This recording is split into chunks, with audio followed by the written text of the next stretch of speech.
us to the next panel session of this afternoon, and it is Fortifying Against Ransomware, Robust Strategies for Prevention, Mitigation, and Swift Recovery. Please welcome our moderator and our speakers for our next panel session. Hello everyone. Assalamu alaikum jami'an.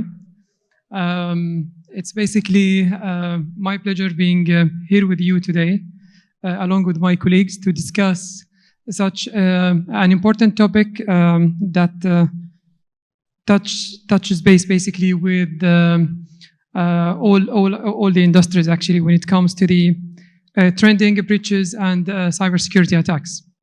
So as a bit of introduction, I will ask my colleagues basically to introduce themselves. Yeah, my name is Syed. I represent HBL Bank. I look after the technology and cybersecurity of all the internet franchises around the world. Thank you. Hi, my name is Abhilash, and I look after cybersecurity for Oki Trading. Oki Trading is a commodity trading company which is headquartered in Dubai with multiple offices around the globe. Good afternoon, everyone. My name is Mariam Hamadi. I'm head of Cybersecurity Operations Center at the Ministry of Interior, and I would like also to thank you for the awards. Looking forward for thank you very much. So for myself, I am Basil Muhammad. I am the senior director in BWC Middle East. I have been actually in this business for the past 24 years, worked considerably on the side of developing strategies and transformation programs for multiple clients. Actually, most of the critical key accounts or key accounts in the region, specializing in IT and OT cybersecurity strategies. So I hope this session will be quite an informative and enriching for you all, basis the discussion that we will have along with my colleagues. So starting with Mariam, we do really appreciate if you can elaborate or give us some kind of introduction of what ransomware is and what are the type of businesses that are typically or the sectors that are impacted by ransomware. Sure. So first of all, we all know that ransomware is just like a nightmare. It's just like waking up, finding all your digital life holding as a hostage, and then you are demanding to pay a money or a cryptocurrency as a ransom. So scientifically, ransomware is just like a malicious software which used to launch the ransomware attack. So you will just find all your files are encrypted, all your data, information, and applications. Also, you will be unable to access your machine. So going to the impact of the ransomware, of course, it has a huge impact. It's like personally impact, and regarding to the enterprise also, it will cause some like disrupt the reputation. It could cause some financial loss and data breaches. Also, it may cause some services outage and interrupt the operations of the organizations. And regarding the targets of the ransomware attack, it could target so many organizations with different sectors, but it will focus more on some organization due to the factors of, let's say, financial gain or the criticality and sensitivity of the data that they are holding. So it could focus or concentrate on the, let's say, financial institutions and banking, because they are holding the customers and people financial information. Also, it could focus and target the educations, university, where they are holding the students' records. Also, the healthcare, it may also be targeted. We have some short scenario which happened in 2019 for Tirana-Kid. I believe the hospital's name is Spring Hill in Alabama. The hospital was attacked by ransomware, and all the machines, all the systems went down. But without finding a solution, they were still accepting the patients. And due to that attack, one newborn baby was died, and which leads to some like legal matters. You can read more about it. It's the name of the mother is Tirana-Kid, and his baby is unfortunately died because of the ransomware attack. Yeah, so basically, the seriousness of these kind of attacks does really extend to the impacting the people's safety and life as well. So it's not just about data being rendered inaccessible to the organization, which is really quite interesting, really, to know about. When it comes to the organizations basically implementing this or adjusting their cybersecurity strategies, from your perspective, how do you see this basically happening? So in terms of what organizations are basically doing from this perspective, in specific when it comes to their cybersecurity strategies? Of course, all the organization will have a huge roles and responsibilities that should be enforced, just like the policies and standards should be enforced in the organization. And they should always start with the weakest point, which is people or the employees, by implementing a proper and strong awareness and training program for the employees. Also, they should enhance the security measures by investing on some, let's say, endpoints and other security measures to protect the organization. We could say the endpoint cybersecurity measures like EDR, antiviruses, and etc. Also, they should ensure the regular backup and recovery plan is always there, testing, and it's efficient to the organization. And last point is, which is the important point, is the collaboration and information sharing with international partnership, which plays an essential role to all the organization. So when we are sharing our best practices, threat intelligence feeds, and the IOCs with other partnership and international partnerships, this will help us to be proactively ready for any attack that might face the organization before it happens. Okay, that's great. So speaking about the countermeasures, I think you already touched base now on the importance of having backup and recovery strategies, which I think Apilish maybe can elaborate more on this perspective. I think, when it comes to ransomware or any kind of cybersecurity incidents, backup and restore kind of processes becomes very important, I think. Looking at it, there have been a lot of changes from a software, hardware perspective, from a backup and restore perspective, because you look at it, earlier we used to have specific software systems and storage using which we used to take backup and restore. But with the evolution of this ransomware threat, and I think there have been a lot of technology changes within that space. So I would say, innovatively looking at it, we can actually think of multiple solutions here. So instead of going for a traditional backup, I have seen that the latest thing that I've seen in that space is all about immutable backup. Immutable backup looks like the right solution as well. But thing is that, you also have to look at the right technology surrounding it. Because, for example, I had seen something, the software that I was using for backup, for example, they said that, it can actually work for immutable backup. They can actually create immutable backup is what they were saying. While testing it with my team, I just realized that it didn't really work. So I think finding the right solution here is very important. So there are so many solutions at this point in time, especially from a storage perspective, that support immutable backup. So I think finding that right solution will help you eradicate this issue with ransomware, because most of the cases after the incident happens, you really don't know where exactly it is, especially looking at the incident. The incident is not just about clearing up the ransomware related issues or just paying them the ransom or whatever. You will always need to go back and then clean up. You also need to ensure that the guys are still not there, because most of the cases hackers are inside. They're just going to be there for some time. Probably they would have been there for months and months. Only after that they would have done the complete encryption. So in order to do the containment, recovery, all of that, you need to have a process in place, or you also need to basically use this backup software properly. And also, once you have the backup software, it's not just like, not the software along with the immutable backup or immutable storage. It's not just having the hardware or software in place. You also need to have the retention policies according to your business requirements, or maybe compliance requirements, all of that.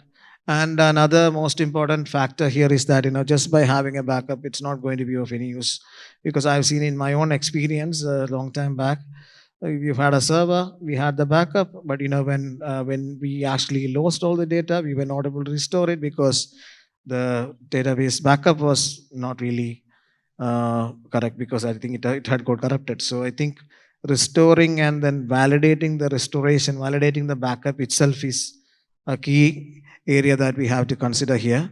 So when it comes to ransomware especially, this is one of the key things for any kind of ransomware attack for any organization. Backup is the most important one. And as I mentioned, you need to have the right solution. You need to have the right policies. You need to have this validation of backup and restore processes as well. Yeah, that's great. I think just maybe to reemphasize this is a very important point that you just mentioned, which is making sure that the backup that we are doing is something that we can restore and we can really use. Because I have seen lots of organizations that are very good into writing the policies, writing the procedures. They do the backups, but in reality, they have never maybe done an actual testing for the backups that they have. And when it comes to the real actual situation, and they try to do the restore of the data, they realize that it has been probably corrupted or it's not really accessible, which is, I think, it's really quite valid point as well. Sayed, from your perspective, I think already Mariam already as well mentioned as part of quickly when she was mentioning couple of those countermeasures that we can use, the importance of collaboration, the importance of the threat intelligence feed that basically we can also leverage and use when it comes to spotting and identifying the ransomwares. So or the ransom software. So how you can basically see this from your perspective? See, from my perspective, the role of the threat intelligence is so critical, and reason why, if you don't know who are you up against, how are you going to fight it? All your countermeasures will partially work if you don't know who you're up against. So for example, Lockbit, Blackbuster, Black Cat ransomware, they have come up with the techniques and the malwares. I was fortunate enough to investigate Black Cat ransomware, and I was absolutely baffled. We found 68 malwares, and it literally halted the whole one of the financial organization. It halted everything, not just the operations, hacked the whole IP telephony, hacked the whole Videocon, hacked pretty much everything. So that's why I think it's important to use the threat intel, but you have got many threat intelligence feeds coming to you, free or paid or whatever. I think the important thing is augment them, first of all, and create actionable alerts. Sometimes there are certain malwares that is not applicable to the industry. So we are doing some really fancy stuff in our security operations in terms of threat hunting and threat intelligence. It's important to see what could affect me, what could affect my industry, what are the new things that are happening around the world. And trust me, the more we see the ransomware, I still remember in 2016 or 17, I also investigated one of the ransomware attacks. And when I investigated Black Cat, I was like, oh my God, what they are doing. They are not just one step ahead, they are 10 steps ahead for us. And this is why it's continuously to use that threat intel and just not keep it to yourself, no. Share it with your GRC team so they can update their risk registers, what needs to be protected. Share it with your architecture team, that this particular layer has been compromised. For example, that was more like API thing, whatever to exploit. So whatever the learnings you have got from the threat intel, it needs to be shared in all of your cybersecurity units and our most beloved friend technology as well. Thank you. Yeah. I think this is again quite an important point, which is focusing on the sharing part, but yet maybe in some industries, it could be a bit tricky to really share or to what extent you can share. or at least the least to say is that you need to have this sharing be controlled to a certain extent, because and I know for a fact in some, like especially in the banking sector, for example, there are some regulations that would impose and request you basically to share, especially with maybe with the central bank in case you have some kind of a breach or your data is being exposed, etc. But maybe from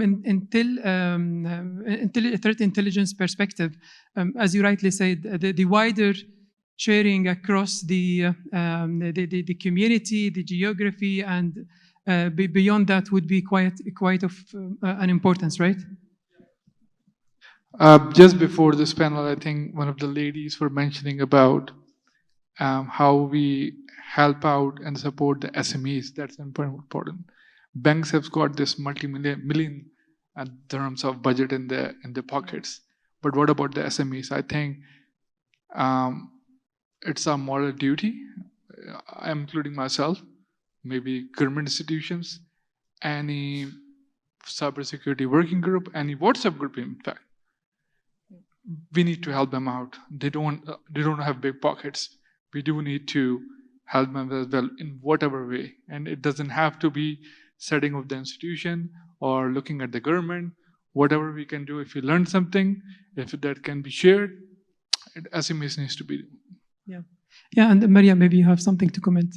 Yeah, regarding the collaboration and the international partnership, I was just going to mention the MISP platform, just to encourage the organizations to have their own MISP platform, or even to join other organization MISP platform. It's just like it will help all the organization to share all their threat intelligence feeds into one platform. So in order that you might face some attacks, or maybe you just detected some IOCs, you will be able to share it, and you will be able also to see other organizations' feeds. So this will enable and increase the ability for all the organization to be proactively ready for any attacks that might face the organization. Yeah, that's great. So from your experience in the Security Operations Center, to what extent you see it important to define incident response plans, or have an effective incident response plans basically in place? So incident response plans is just like one of the main plans and services that should be implemented in the Cybersecurity Operations Center. It's part of the main keys, which is people, services, and the technologies. So implementing a proper, well-defined incident response plan will surely reduce and minimize the impact of any attack, not only the ransomware attack, but surely it will increase, it will decrease also the, let's say, increase the response time for the organization or for the team while facing or responding to such incidents. This is first of all. And second, also, it will ensure the timely detection and also reducing the downtime for all operation businesses. So in order that some organization, they don't have a well-defined incident response, they will take more time for with services outage and downtime, and each minute is actually matters when an attack occurs to any organization. Also, the well-defined incident response will specify like which team is responsible for which part of responding to the incident. So when you are specifying the responsibilities and roles to each individual or for each team, this will also save the time and reduce also the downtime for responding to the attacks. Also, it will protect the organization's reputation, of course. And we can also talk about the communication and collaboration, which is part of the incident response plan. So when you are notifying the stakeholders and the partnership or the other departments about the attack, having an SLA or an incident response properly will give you like a proper time when this incident should be notified, when this incident should be closed with let's say an hour or 24 hours. Yes, indeed. So basically the governance part associated with the IR plans should be also in place. Exactly. I do realize the importance also of maybe having the playbooks predefined use cases, all these kind of things, and they should be more or less be as part of whoever is responsible to address these incidents as part of the training programs. They should be the rehearsals, the drills, or these kind of things, right? That's why these are the three main keys. As I mentioned, people, services, and technologies. So these services or plans, when you are implementing them, you are going to aligning them with the technologies that you are having. And then you are going to assign them to the people that you are having, or the teams that in the Cybersecurity Operations Center. And also to test the efficiency of the incident response plan or any other plans. It's very important to ensure the efficiency is the efficiency of any plans that you are implementing. We can just, as you just mentioned, it's a simulation or the cybersecurity drill. Also, we are having, like in our Cybersecurity Operations Center, we are implementing the idea of the teams, which is blue team, red team, and purple team, where the purple team is responsible for having or implementing this simulation to test if there are any gaps in the blue team skills or abilities, and red team also, where their team will implement some penetration testing just to check like if there are any vulnerabilities before anyone outside can detect them. So this is part also of, let's say, the health check and the testing of any plans that we are having in the organization. Yeah. Okay, great. So touching base with the people element that you mentioned, I think, Abhilash, maybe you can assist us understand more the impact and the importance of the awareness programs as such when it comes to the individual's role and the overall people's role actually within the organization. Yeah, as we always say, I think people will remain to be the weakest links here. No matter what you do, no matter what kind of technologies come up with, that is definitely going to be the weakest link. Because, if you look at certain organizations, even I worked in a specific organization where I've seen extensive kind of training happening, and then a lot of things happening from that space. Lots of efforts taken by the organization itself and also from the senior management as well. But still, you will always find those weak links here and there. You will always find one guy clicking on a link. It is unavoidable. So I think, the only thing that we can do from this space is that, we have to increase awareness. How exactly can we increase awareness? I think it is got, multiple areas that we need to basically look at. I think, like I said, the most important one is the leadership. The leadership has to basically consider security first. Security first concept has to be there in all organizations, is what I feel. Not because I'm a cybersecurity guy, but look at the amount of risk that a cybersecurity incident holds. The amount of risk is not just financial, reputational. What all kind of damages can it cause? And we have seen a lot of organizations having to go through this entire process of just all this shame and whatnot. So of course, we have to have this leadership. We need to have this complete support from the leadership. Like I said, the leadership is not just about it's not just about sending one newsletter once in a month. It has to be like a visible commitment. So I've seen specific organizations in the past, or maybe some ex-colleagues or people I've spoken to, they just speak about cybersecurity once in a while. It's like a once in 2 year kind of a training, and then once you have attended it, you're done. And even then also, colleagues will be asking the cybersecurity guys, man, can you just share that answers of the quiz, at the end of your training? This is what usually happens. But I think it is beyond all that. So what can we do about it is, just bringing it into day-to-day life. I think there can be multiple things that we can do, certain strategies that I've seen or I've used, or maybe I've learned from my previous organizations, etc. Like, so first and foremost, looking at adding it in day-to-day life, day-to-day tools as well. For example, you open Outlook, you get an email, you basically get a response saying that, you get a notice saying that this is an external email. Just be careful. If there is a link, do not just click it. So making it a day-to-day affair, making it part of your day-to-day life is the most important one here. Then I think depending on the organization and the culture of the organization, building that culture may require some time, but I think you can do certain programs such as, what I've seen in the past, with one of my previous organizations, I've seen that there used to be something called we used to have a department called Information Risk Management, somewhat related to cybersecurity, I can say. There used to be IRM champions for every department. So that's something that we can do for cybersecurity as well. You can have a cybersecurity ambassador for every department. So what happens with that is that, even I remember as when I joined that organization, I had this IRM champion. So whenever I had any questions surrounding information risk, I could ask him. I don't have to send an email to cybersecurity. I don't have to raise a request to IT support. So that becomes sort of part of your life as well. Whenever you see a risk, you basically speak to him. And then he basically works as a liaison between the cybersecurity department and also your colleagues as well.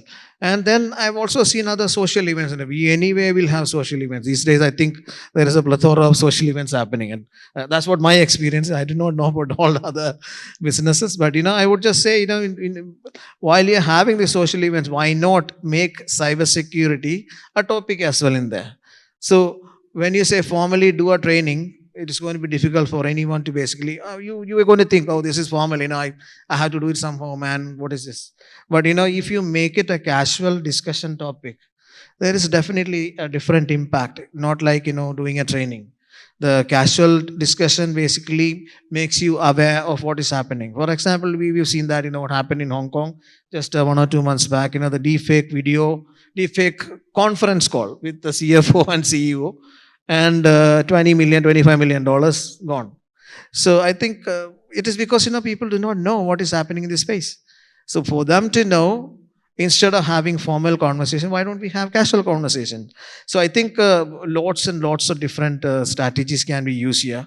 I only talked about what I'm aware of. Maybe there are other methods as well. But I think rather than making it like, once in a month, once or twice in a year kind of an engagement, make it a part of your life, and then, make it sort of a cyber security related culture within the organization.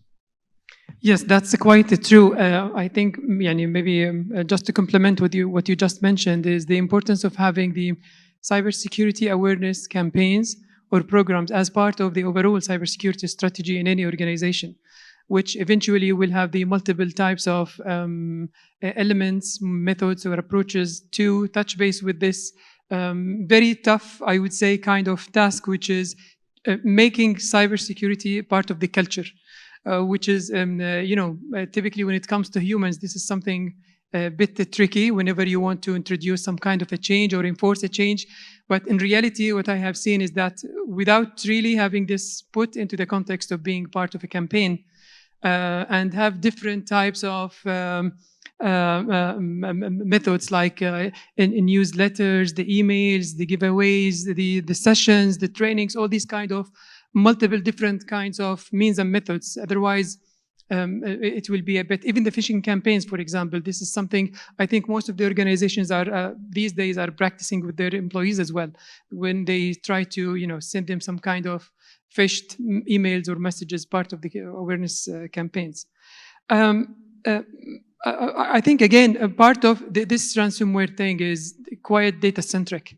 And it is about compromising or getting the data rendered not accessible. So, Syed, from your perspective and your very long experience when it comes to the laws and regulations associated with the data protection, so to what extent you see this maybe helping or on the side of on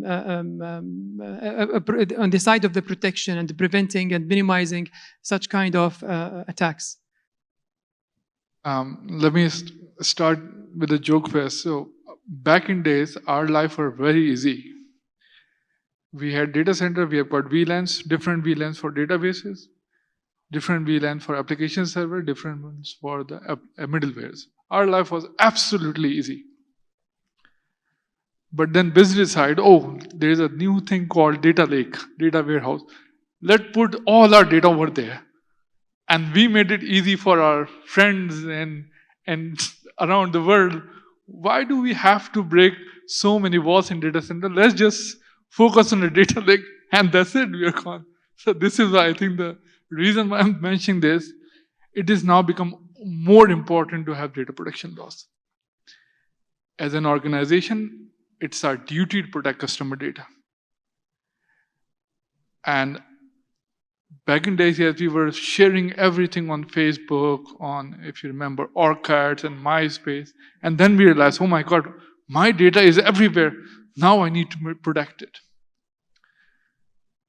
These laws and regulations, it's very encouraging, it's very welcome from the more society point of view. Even though, yes, every organization have got the right to protect the customer data. And these laws basically complement those things. And it's not just cybersecurity job, to be honest. This is an enterprise topic, and that's very important to raise these things in the executive committee rather than discussing in the IT committees.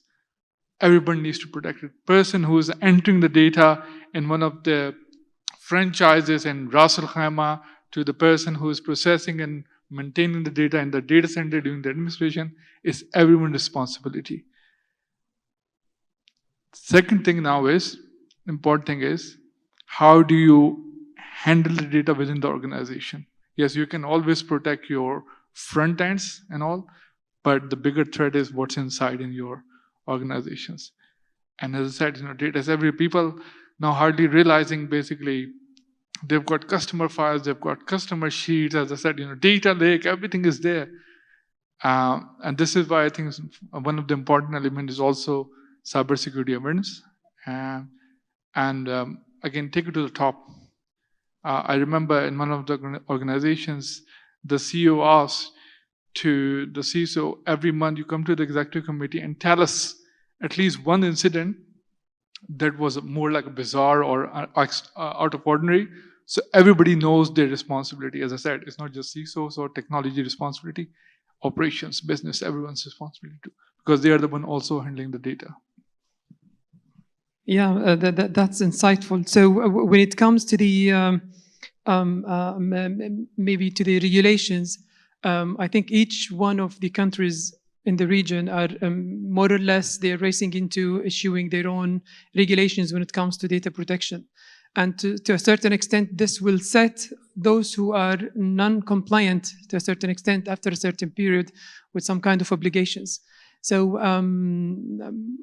if you have any views, maybe just to elaborate or explain more what could be the extent of such kind of obligations when it comes to an organization failing to properly maybe protect the data, especially when in the context of like in a bank or a sensitive entity where the data, if it's exposed, is basically it has lots of the it could go viral in the media, and it could ruin the whole reputation of the organization. The organizations basically, especially these regulations, has given more power to the consumer on the other side. They need to know basically if their data being handled in the proper controls. And if you look at it, in the EU regulation now, and in fact, I think at the UAE PDBL regulation as well, it's now consumer right to say, I do not accept the cookies to store my data. It's everywhere. This is the starting point. Now you're transferring the power from the organization to the consumer. This is how I want my data to be handled. And I think the same perspective should be adopted by all organizations as well, that we are here because of our customers. And we have seen many examples now, especially one of the laws, I think, in EU, that if anything goes wrong, like ransomware, you have to report to the regulator within 24 hours or 48 hours. These kind of things is like opening up. It's not your data anymore. Data is now, when you say data is a new oil, data is new oil, of course. These regulations, and I think regulator does not want to impose penalties on everyone. The penalty item is to motivate you to implement those controls to protect the information. Right. And that's an important thing, of course. And then, of course, the importance of driving that compliance program is also important. And it's not just a one-time thing. There's another problem in our organizations, regardless is bank or any other REIT or any other industry. This is regulation you implement in 6 months, everybody forget about it, move on. No, it's a continuous thing. You need to monitor it. eventually, no. But hopefully things will improve with this, and it's very important for the motivation program. Yeah, definitely. Aplish, if you want to comment on the same. Yeah, I think, uh, with all of this, there is also a little bit of confusion. Since we are talking about, I thought I'll also talk about that as well. Look at the number of different regulations, different kind of privacy related, compliance requirements that we have. That is also basically adding to a lot of pressure on us as well.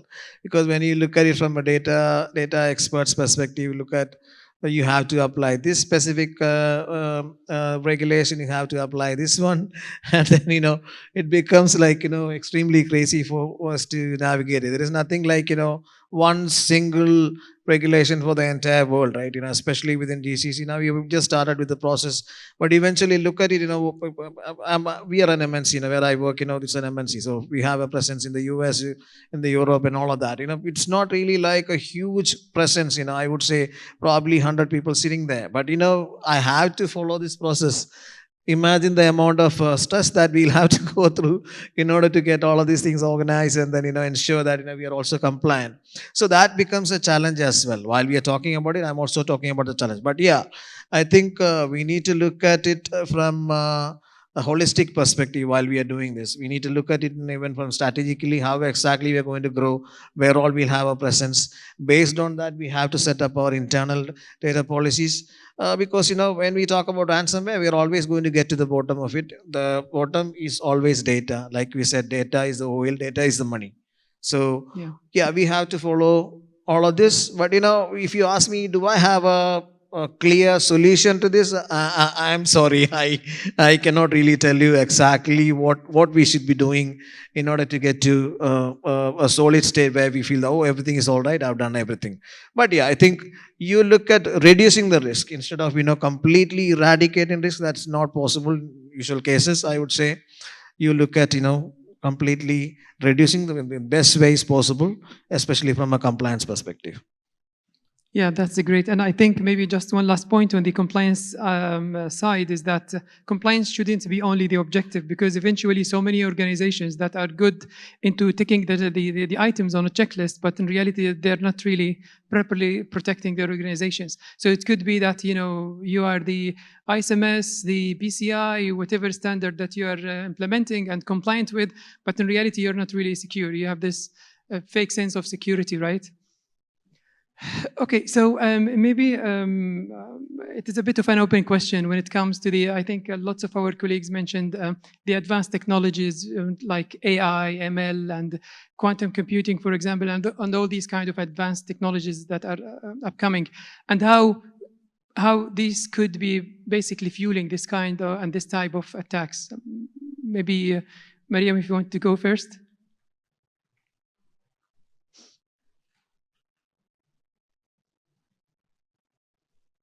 Actually, as my colleague mentioned just now, still I don't think there is a final solution or a proper solution, even from the AI perspective, to handle the ransomware attack, or to detect the ransomware attack at the same time. But we are trying our best, just like to invest on some advanced technologies and to depend on a new generation of the new solutions.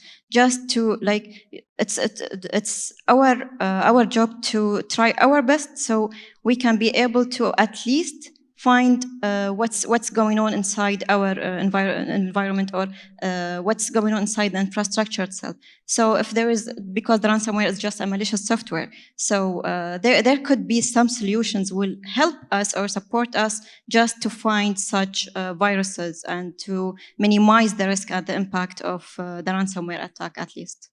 Yes, indeed. Yeah. I think, when you look at all the latest, technologies, I would say from an AI perspective, it has definitely made it better. Because I can just give you an example. I know an organization completely got rid of their SOC. I'm not sure whether it was the right decision. When I look at it from my side, do you know what they are using? They are fully using AI to basically detect and respond to incidents. And according to them, I spoke to the CISO, it's a friend of mine, he was telling me that he was so happy with it. better than SOC, it seems. So look at it. This is where we are heading to. I'm not trying to say that I'm just going to go get rid of my SOC and then completely going to depend on AI. But I think there are certain people or maybe organizations looking into that direction. Maybe we'll get there. I don't know. But yeah, that's where we are heading to. So AI has definitely helped us in terms of the way how we are actually detecting it. It's not like it's not going to take ages. It has become definitely quicker because of the use of AI. And then, looking at the other technologies as well. I think you mentioned blockchain as well. When it comes to blockchain, I'm sure it is going to help us with the data protection. I think blockchain is something that we can use for data protection extensively to any kind of extent we can actually think of. In the sense that, you can basically have the data, even the sensitive data, protected in the best way possible using blockchain. So that is definitely going to help us from a ransomware perspective as well. I'm talking about it from a ransomware side of things as well. And of course, when it comes to quantum computing, I think because of the supernatural speed of the quantum computing and also the way how the quantum-based encryption mechanisms are there. So if we can build quantum-based encryption mechanism, that is definitely going to help with data and transit, data and rest. And of course, that is also going to help from a ransomware perspective as well, because we are going to encrypt data, and the encryption is not like quantum-based encryption, which cannot be just broken easily. That is definitely going to help from a ransomware perspective. I think all three technologies, even if you're going to sit down and then look at the number of, I can talk about so many of them, but I think these are the primary ones, and they are definitely going to help from a ransomware perspective. Of course, they will have their own negative sides as well, but I think we focus on the positive side and move ahead as cybersecurity professionals, I would say. Yeah, thank you. Sayed? Well, I think you need an AI to fight the AI attacks. That's for sure. We had tried in the past where we had got ML-based technologies, like UEBA or packet capturing. It was working, but when you're processing, let's say for example, monitoring 25,000 or 30,000 EPS in an organization, trust me, it's not easy. There is a challenge. There are some, what I usually would say, let's just start doing some basics. Let's just put the encryption on the basic PII field. Let's start doing that.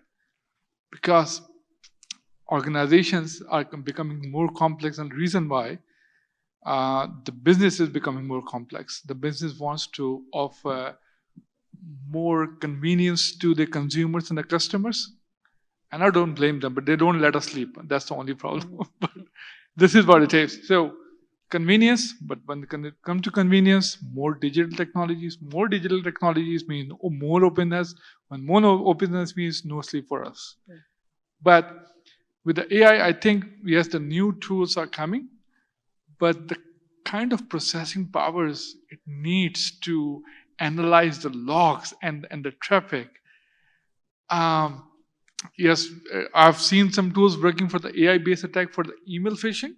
I've seen some demos and POCs, but still we are a long way. But I think the basic things, we start doing the basic things. I would just say just pick up the CIS controls and start doing the compliance with the CIS control. You would be in a better shape. Forget about the AI solutions. It will take a lot of investments. One quantum computing stack costs usually around $25 million. And we, when it goes to board for the budget, what kind of, but it is what it is. So as I said, yeah, we can do something, but start with something. It's better to do something with that than nothing. Yeah, definitely. Thank you very much. I cannot agree more. I think just last maybe comment when it comes to quantum computing in specific, because I think even in the research, it's basically expected, the anticipation for this when it's going to be commercialized is something beyond the 2030. But eventually, what most of the organizations at the moment they are trying to do, they are trying to be quantum ready as such, especially when it comes to the power of this computing power ability to break into the encryption, basically, of what we used to really rely on as basically the default encryption of most of what we are using these days. So I think we have less than 1 minute left. I'd like to thank you very much for this enriching discussion. And I leave it for the audience, whoever is left from the audience, to ask a question. Yes, please.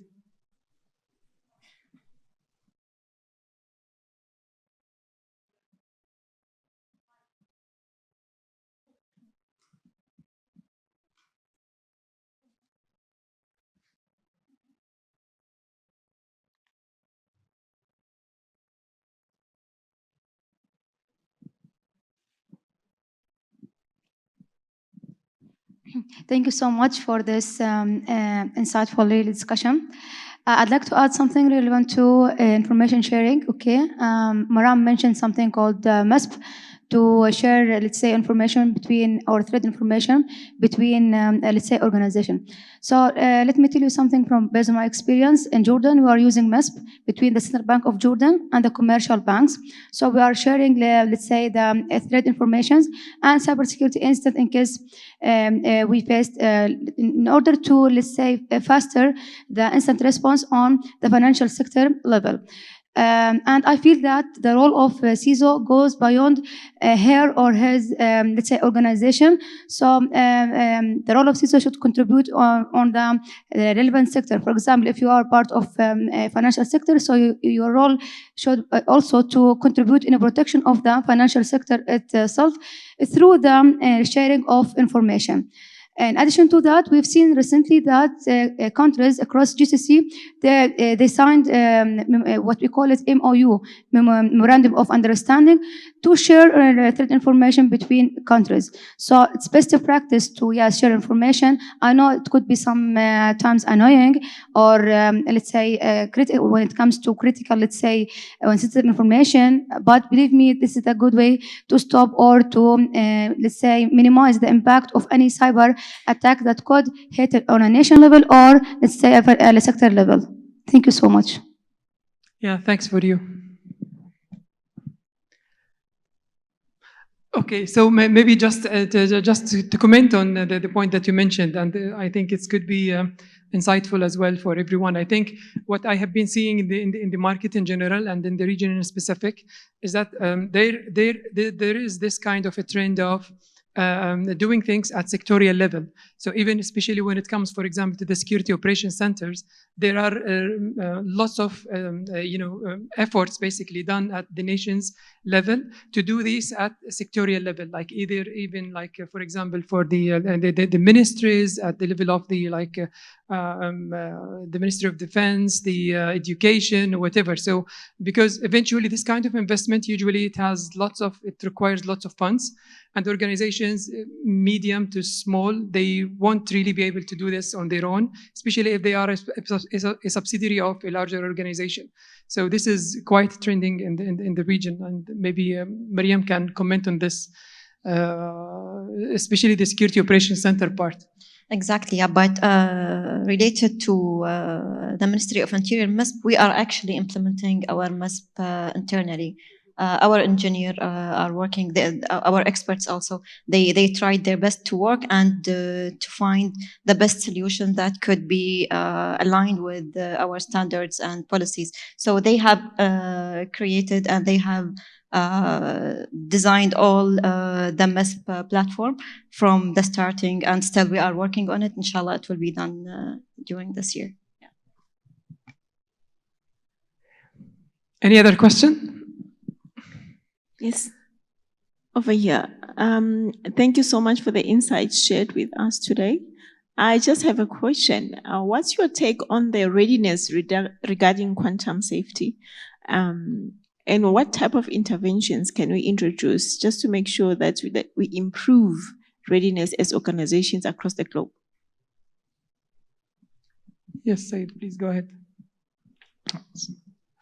See, one of the things is again, with the awareness and all, it's important that we also do the cyber tabletop or cyber drills within the organization to check basically in terms of ransomware how ready you are to respond to such incidents, what workflows, what escalation metrics you need to follow, what to look. And there's always, as I said, when we are talking about, we do have incident response plans. I think, when I say they're always 10 steps ahead, let's do one step ahead and make maybe another incident response plan for the ransomware only. And when you have that ransomware plan, do the cyber table exercise. And I tell you what, one of the examples, when we were doing the cyber table exercise, one of the scenario came up, the hacker wants a $5 million, and it was a whole executive committee. And the president looked at me and said, do I need to take that call? I said, this is your call. So and then he said, okay, maybe I need to go to the board.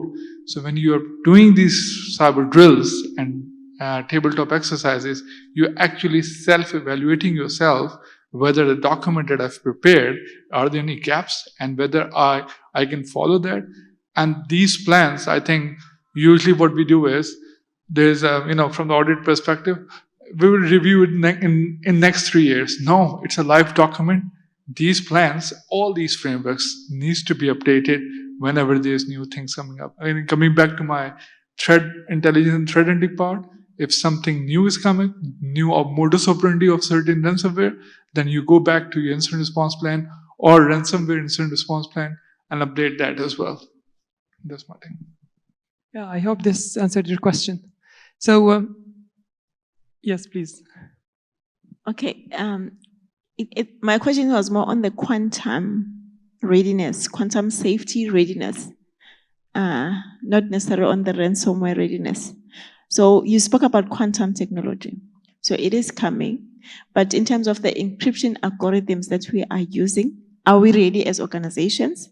And what type of interventions can we introduce to make sure that we collaborate and be ready for quantum computing? Yeah, so maybe just quickly, let me answer this question just for the sake of time. So specifically when it comes to quantum computing, most of the organizations at the moment, they are considering readjusting their strategies to be quantum ready for the time when this quantum is basically commercialized. And this is not really a small effort, because imagine that all your current infrastructure solutions or encryption technologies that you're using, all of a sudden, if you just leave it until after 5 or 10 years, it will be, you will be completely in a very bad situation, honestly. So at the moment, we have seen actually in multiple interactions, especially at the government level, that governments are basically really taking this seriously, and they are adjusting their regulations to impose this on the organizations to be quantum ready. And this is requiring basically them to participate to a certain extent in the research, in the consideration of the solutions. And there are so many actually current examples on such in Australia, in the US, in the UK, etc. And it's gradually coming to our region.